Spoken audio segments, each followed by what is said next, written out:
That's What Leprechauns Do by Eve Bunting.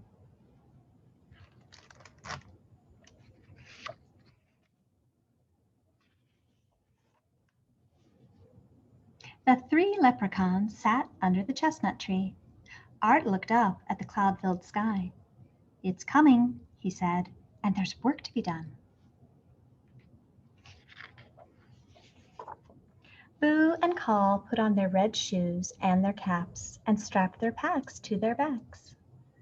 "We're ready," Boo said. "But why is it always us that has to put the pot of gold at the end of the rainbow?" "Especially since not a single soul ever finds it," Call added. Art looked from one of them to the other. "Don't be asking," he said.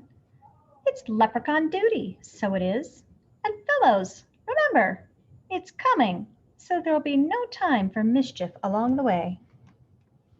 They walked in line, the one in front of the other behind.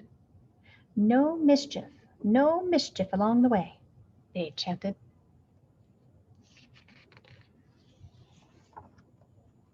But when they got to Bolly Bunyan Farm, they saw Mrs. Bolly Bunyan's cow, Pansy, standing in the field. Ari whipped out a little bottle of red paint he kept in his backpack for leprechaun business. He ran across to Pansy.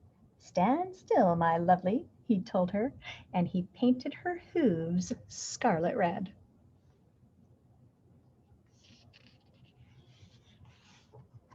Pansy looked down. "Pretty," she said.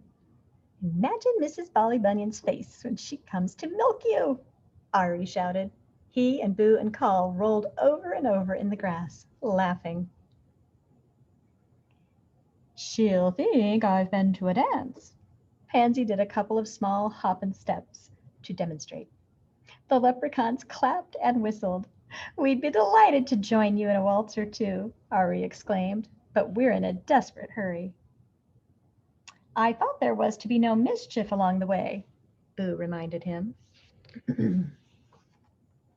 "Oh, sure, but I couldn't help myself. Mischief's what leprechauns do," Ari said, "along with our more important duties." He glanced up at the tatters of clouds in the sky. "And we'd better not delay, for we've delayed enough already."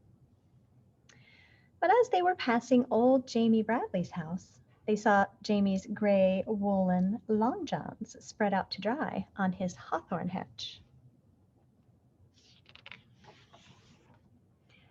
The leprechauns looked at each other and grinned. Quick as cat pounce, they ran across to the hedge and stood, one on top of the other and the other on top of him. Ari reached up and tied the two long john legs together in a tight knot. They almost fell off each other. They laughed so hard.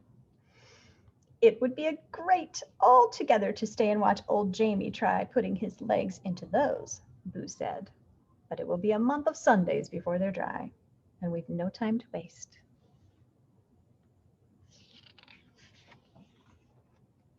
They took a few minutes to somersault across Liam McGabe's garden.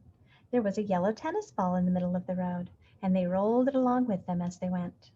Miss Maud Murphy's hen, Briddy, clucked at them from behind her gate. "Briddy," Ari said, "would you be doing us a favor? Could we trundle this ball up to your nest, and could you sit on it for us? It'll be the great joke on Miss Maud Murphy when she comes out to gather your eggs."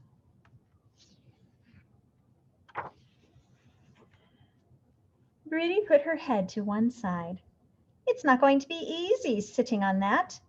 But the three of you were so good to me, scaring that fox away from my hen house last night. I'll do it." Call stretched up and patted her wing. "Thank you, Briddy."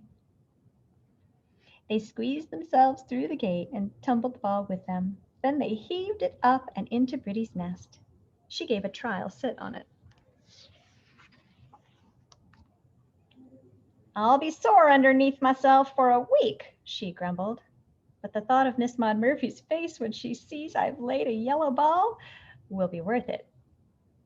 "Won't that beat all?" Call gasped. "The three of you can't help making mischief, can you?" Briddy asked. "That's what leprechauns do," Ari told her. "Along with our more important duties." He stopped. "Is that a spitching of wet I feel? 'Tis. Boo stared up at the sky, where the sun was flickering through heavy clouds. A thin, cool rain had started to fall. Hurry, hurry, Ari ordered. It's come. We can't be late. They pulled their green slickers from their backpacks and settled their caps low on their ears. Anybody seeing them racing along the road would have taken them for 3 green leaves. But they were leprechauns, and they had work to do. Get them out, boys! Get them ready, Ari said. They took their little spades from their backpacks. Then they stopped for a minute to look up at the rainbow, blue and green and yellow and pink, that was arched across half the sky. There it is, Ari said with satisfaction. Come on! They dashed across Paddywhacker's bog, found the place where they were to have kept the pot of gold buried for just such a rainbow occasion, and dug it up. Ari stood in the middle of the bog. Here, he said. The 3 of them placed the pot of glittering gold in just the right spot and watched the rainbow curve itself all the way down till it ended on top of the pot.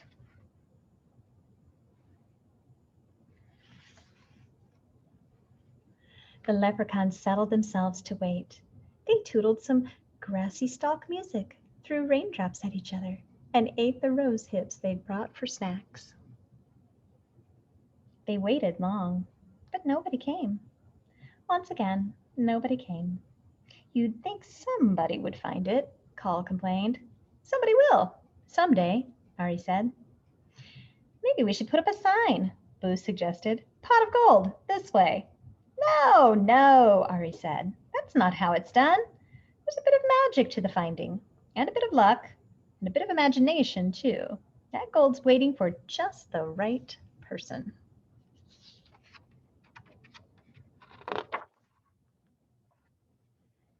The rain had stopped. The sun went behind a cloud. The rainbow shortened itself, then disappeared. No use waiting any longer. Call took off his cap and wrung the wet out of it. If we hurry, we could be in time to see Miss Maud Murphy discover Britty's big yellow egg, he said. Boo laughed. Won't that be the great thing to see? All right then, Ari said. We'll put a rush on this. They buried the pot again in its usual place. Ari patted the smoothed down bog dirt. Don't worry, Pot, he whispered. We'll be back to get you on the next rainbow day. Now we're off again to see what new mischief we can find. For besides our important duties, that's what leprechauns do.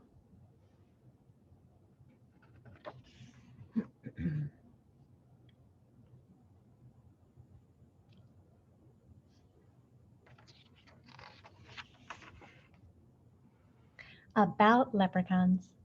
According to legend, the leprechaun is a tiny elf, found only in Ireland. Most leprechauns are shoemakers to the fairies, who pay them gold for their work. Leprechauns, or little people, store their gold in pots and often bury one at the end of a rainbow. Since leprechauns love more than anything to play tricks, this may just be another one. The gold at the end of the rainbow has not been discovered yet.